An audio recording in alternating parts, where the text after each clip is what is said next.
வணக்கம் அன்பர்களே, இது தகவல் சாளரம். நான் உங்கள் பிச்சை முத்து. தகவல் சாளரம் வழங்கும் போர்களின் பிடியில் பூமியின் மடி. வட கொரியா, தென் கொரியா வரலாற்று போரின் தொடரில் இதோ வருகின்றது இன்றைய காணொளி. புத்தன் வந்த திசையிலே புனித காந்தி மண்ணிலே எல்லையை தாண்டிய தைரியம், யாழு நதியை நோக்கி நகர்வு. வெற்றி மனிதனை உயர்த்தும், ஆனால் அதிக வெற்றி அவனை கண்மூடச் செய்யும். 1950 இன்சானின் பின் அதுதான் நடந்தது. வெற்றியின் போதை. இன்சான் வெற்றி, சியோல் மீட்பு, வடகொரிய படைகள் பின்வாங்கல். இந்த தொடர் வெற்றிகள் ஐக்கிய நாடுகள் படைகளின் மனதில் ஒரு எண்ணத்தை வலுப்படுத்தின. இப்போது போரை நிறுத்த வேண்டாம். 38வது அட்சரேகை கோட்டை தாண்டும் முடிவு. முதலில் ஐக்கிய நாடுகள் படைகளின் இலக்கு தென் கொரியாவை காப்பாற்றுவது. ஆனால் இப்போது வட கொரியாவை முழுமையாக அழிக்க வேண்டும். 1950 அக்டோபர் ஐக்கிய நாடுகள் படைகள் 38வது கோட்டை தாண்டின. அரசியல் எச்சரிக்கைகள்.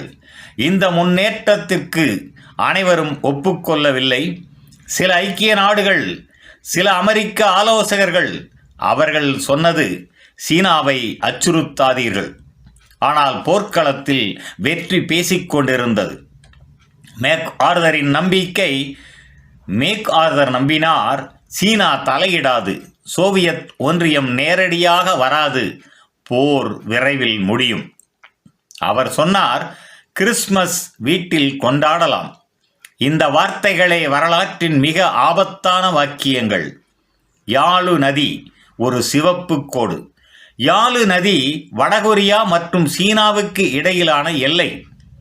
UN படைகள் அந்த நதியை நோக்கி நகர்ந்தபோது சீனாவுக்கு ஒரே செய்தி, எதிரி எல்லைக்கு வந்துவிட்டான். சீனாவின் மௌனம். சீனா வெளிப்படையாக பேசவில்லை, ஆனால் படைகளை நகர்த்தியது. மலைகளில் மறைந்திருந்தது. அந்த மௌனம் அமைதி அல்ல, அது ஒரு தயாரிப்பு. வட கொரியாவின் வீழ்ச்சி. இந்த முன்னேற்றத்தில் பியாங்யாங் கைப்பற்றப்பட்டது. வட கொரியா அரசு சிதறியது. பலர் போர் முடிந்தது என்று நம்பினார்கள். உலகம் சொன்னது, போர் முடிவுக்கு வந்து கொண்டிருக்கின்றது. போரின் உண்மை இன்னும் இல்லை. ஐக்கிய நாடுகள் படைகள் நீண்ட சப்ளை வழிகள், குளிர் அதிகரிப்பு, மலைப்பகுதிகள். ஆனால் வெற்றியின் போதை இந்த உண்மைகளை மறைத்தது. ஒரு தவறான கணிப்பு. போரில் ஒரு சிறிய தவறு பெரிய விலையை கேட்கும். இந்த முன்னேற்றம் அதே தவறு. எதிரியின் திறனை குறைத்து மதிப்பீடு, அரசியல் எச்சரிக்கைகள் புறக்கணிப்பு, எல்லையை தாண்டிய தைரியம். புயலுக்கு முன் அமைதி. அக்டோபர் முடிவு. வடகொரிய மலைகள் அமைதியாக இருந்தன. ஆனால் அந்த அமைதிக்குள் ஒரு புயல் மூச்சு விட்டு கொண்டிருந்தது. நிறைவாக யாழு நதியை நோக்கி ஐக்கிய நாடுகள் படைகள் நகர்ந்தன. அந்த நகர்வு வெற்றியின் தொடர்ச்சி அல்ல, ஒரு புதிய போரின் தொடக்கம். எல்லையை தாண்டினார்கள்.